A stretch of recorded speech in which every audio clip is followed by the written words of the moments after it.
Hey there y'all, here's some more wiki stuff for your troubles. As usual for anyone new, this series sees me just going into the Smash Ultimate Wiki for various fighters and topics, going down to the trivia section, and sharing things I thought y'all would like. Today's video starts with Lucas and ends with R.O.B. And before getting into Lucas, in my last video I briefly pointed out what each Pokemon uses in the triple finish Final Smash, with Charizard using Fire Blast and Ivysaur using Solar Beam, all of which makes sense, but I also said that Squirtle uses Hydro Pump, and I had some people saying that they thought it looked way more like Whirlpool instead, which is a move that the Squirtle line can learn through TMs. And I have to agree, especially how in this game, Hydro Pump is used by another Pokemon, that being Greninja with his up special. And it looks super different here, it's just a straight line. Okay, well frankly this type of comparison isn't completely fair, as this being Hydro Pump in and of itself is kinda silly, considering the move is super powerful in the Pokemon games, and here it acts like Mario's Flood. But anyways, I wasn't pulling that information out of thin air. It's literally stated in the in-game tips that Squirtle is using Hydro Pump for the move. Of course, as we know on this channel, these in-game tips have a pretty bad track record and reliability. Though the tip does specify that the Hydro Pump is wide, covering the top and the bottom, which I guess you could say implies that Squirtle is merely using Hydro Pump in a more unique way, but it's also possible, and in my opinion more likely, that this is just a carryover from Brawl. In that game, the Final Smash really did have Squirtle using something that looked like Hydro Pump, just a straight line of water being shot out. And all they did was just alternate between shooting up and down with it. So yeah, I'm in agreement that this move actually is using Whirlpool now, or something akin to that, and that it was using Hydro Pump, but they've since changed that and just forgot to change the tip about it. Again, considering how many times these in-game tips have been wrong due to just being taken straight out of past games and not properly updated, and I think it's possible. Alright, so that's that. But before we move on to new things, I'd like to briefly thank today's video sponsor, Royal Match. Royal Match is a match 3 puzzle mobile game that's completely free and doesn't require internet to play. In it, you help the king build and renovate his royal castle to its former glory, or to save him from the danger of his nightmare, by solving puzzles. With cute characters in a colorful world, Royal Match is a great way to escape stress and unwind. Adding to that feeling, there are also no in-game advertisements, so you can fully focus on just enjoying the game. So if you want to have a nice fun puzzle game to play on your phone, be sure to give Royal Match a download. You can do so by clicking the link down in the description. And thank you Royal Match for sponsoring today's video. So starting with Lucas, our first piece of trivia is another one regarding idle animations. Basically, when Lucas is holding an item, his animation will change into what Ness's was from Smash 4. We can pretty clearly tell the difference here. This is despite the fact that Ness's idle animation was actually changed going into this game. Next, and I really like this one, but it's mentioned how when Lucas is facing left when using his side smash, the stick will not shrink away at the end of the animation. You can see this when using it facing right. After the swing, the stick begins shrinking before fading away. Considering this feels more natural overall compared to the stick just lingering around before suddenly vanishing into thin air, I do think it's safe to assume that this is what the animation is meant to be, though why there's this discrepancy is beyond me. Though this whole thing actually made me think of two follow-up questions. First, what happens when you introduce flipping moves like Mario's cape? Well, if you start charging while facing right and get caped, when you release the attack, the animation is the same as if you just use the move while facing left, so the stick does not shrink away. And if you get caped while facing right after releasing the smash attack, the animation will be as if you were facing right, so the stick does properly fade away, with the only difference being that you're kinda mirrored for this bit, with your back to the screen and whatnot. And of course, this is all true vice versa. Basically, the animation of charging a smash attack and the animation of using the smash attack are kinda separated out, and the caping only mirrors the animation that was occurring when they got caped, and gets corrected when the next animation happens. And the second and more amusing thing I was wondering was in regards to what happens to the stick. See, when the stick fades away normally, it's gone from sight after only a few frames after Lucas's facial expression begins going back to normal. However, when it doesn't fade away, it actually sticks around for considerably longer. This makes me think that the stick's actual disappearing time is this delayed normally, which then makes me wonder if the stick is still present after shrinking down. This is kinda reminiscent of that Dr. Mario fact I went over a few videos ago with the microvitamin. Now at first, just using the camera, I could see the stick get super small, but then it gets even smaller and I can't pinpoint where it is. So I decided to just scale things up, using the special Mega Smash mode and turning on Super Mushrooms. And in this scenario, you actually can see the stick in Lucas's hand stay there for much longer after it stopped shrinking. So I went back to normal sizes now that I knew for sure that the stick stuck around. I promise these puns here aren't intentional, that's just how the wording is working out. Anyway, since the stick is sort of attached to Lucas's model, and zooming in too much makes him disappear, this is as much of a zoom as we can get, but looking closely, you actually can see a little brownish speck on Lucas's hand. Don't be fooled, this isn't a sesame seed or anything. We can confirm that this is the stick, as several frames later the speck goes away, in time with the usual stick animation. So that was a nice bundle of facts all in one. Moving on to Sonic, it's mentioned how for his 7th and 8th alternate costumes, the cuffs and shoes swapped colors from Smash 4, but the fur color remained untouched. Looking at the wiki's descriptors for the costumes from each game, I guess the key component all along was just the color of the cuffs and shoes anyways, though uniquely for Smash Ultimate. It describes the green alt as also resembling Sonic's appearance in Sonic the Hedgehog, which isn't present in the Smash 4 wiki description. So I guess maybe it was decided that the fur color was better for that cuff and shoe color? I don't really know though. Speaking of things, it's also mentioned how the voice lines for Sonic sleeping and for him surfacing from the water are taken directly from Brawl, where his voice actor was Jason Griffith, even though the rest of his lines are from Roger Craig Smith. If we simply make a direct comparison of the voice lines from Brawl and the voice lines in Smash 4 and now, we can hear that they're the same, which is generally the proof that you need. And thank you so much to Master of Hyrule for having all these assets uploaded. Here's what it sounds like.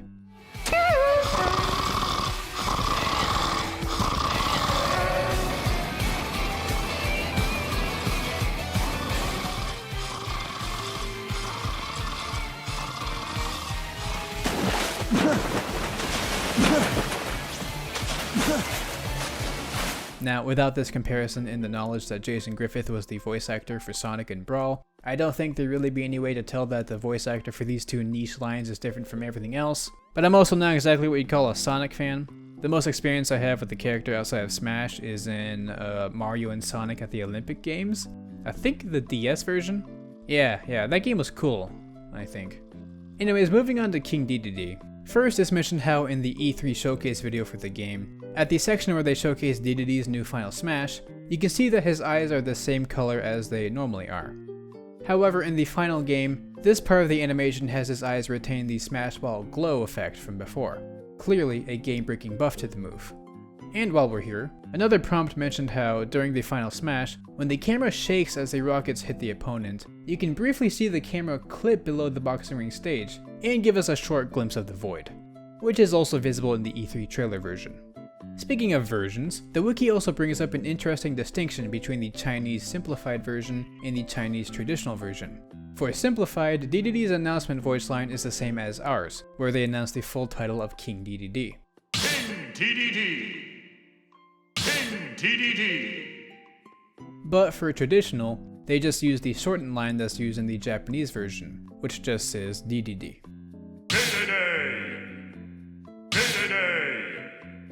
It's pretty interesting that these two variants of Chinese have different announcers for Dedede, considering the way the name is spelled is the same between the two, even including the king part right here. Though Chinese is a bit out of my area of expertise, so I can't talk about it more than that service level difference. Though I did think it was interesting that the Japanese version also just shortens it to Dedede. This one is a bit more consistent, since even the name is shortened to just Dedede. It's interesting because he does have a full title in Japanese, which would be Dedede Daio, with the Daio part being equivalent to king, as you can imagine. He's referred to as this in a lot of the Kirby games too, from what I can tell here. But while we've always seen him in his full title as King Dedede in our versions of Smash, he's always just been Dedede for Japanese.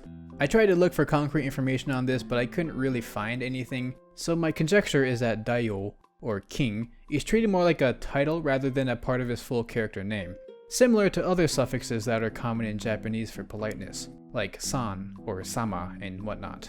And thus it just gets removed when referring to the character in a more general setting. Considering he gets called a variety of things in the anime, like Heika, which roughly means Your Majesty, and just having the suffix dropped overall, and considering his move names also just make use of Dedede, I think it makes sense. It's still interesting that the title wasn't dropped for English versions, but I kinda like it that way anyhow.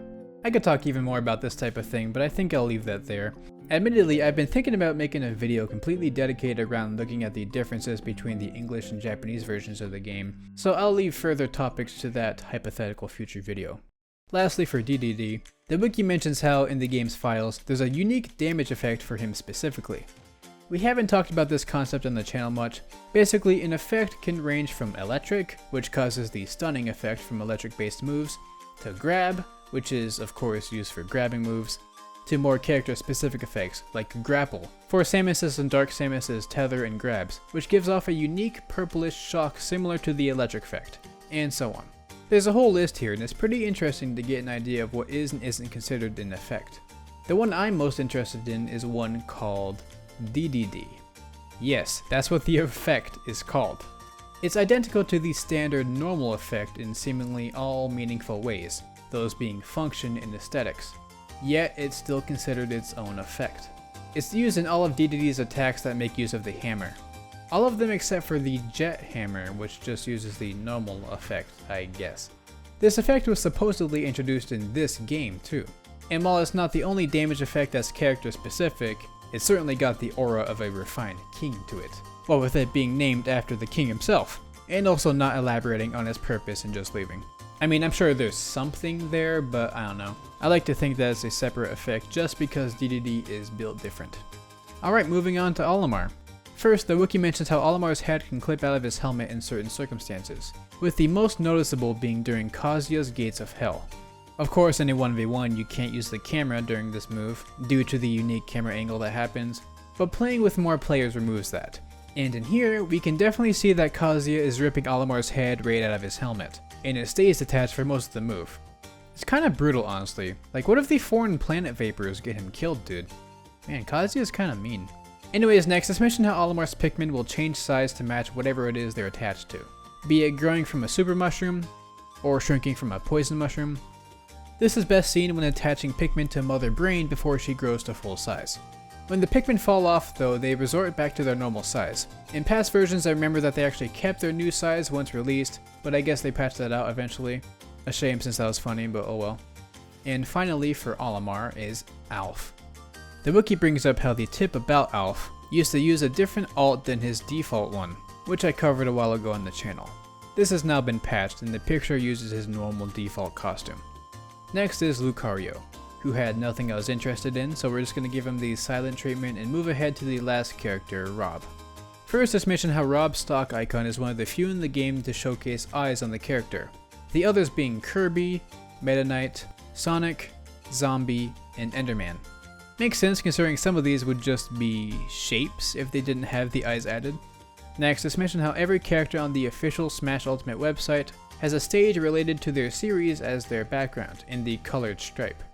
But since R.O.B is the only character to have no stages related directly to him, his background is just empty. It's kinda sad, but I guess that's what happens when you're more of an accessory than a character from a popular game. I mean, I would have expected them to just give him one of the miscellaneous stages in the game, like PictoChat or Wrecking Crew, but I guess this works too. Next, let's mention how R.O.B is the only character whose alternate costume in a spirit battle will change between language versions. Let's take this villager in Iron Golem Spirit as an example, since it's the only one I have easy access to right now. In the English version, you'll be fighting the Famicom version of R.O.B, with the tan hue and the red limbs, and in Japanese, you'll be fighting the NES version of R.O.B, the mostly grey one.